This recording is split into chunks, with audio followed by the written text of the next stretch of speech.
Ekskluzivno, samo u Bujici na mreži možete pogledati prvi veliki intervju Marka Perkovića Thompsona. U ponedjeljak u 21 sat Thompson otkriva detalje o spektakularnom koncertu koji priprema na Splitskome Poljudu, a posve otvoreno progovara i o najvažnijim političkim pitanjima. Imamo jednu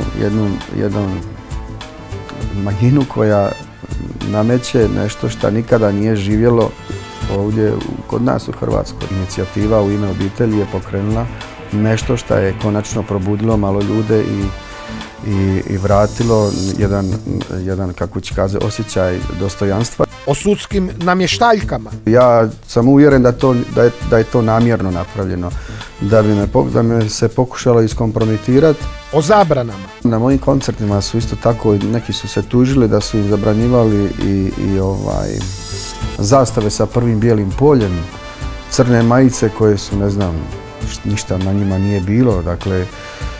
Oni bi možda najrađe zabranili crnu boju. Pa i slovo H.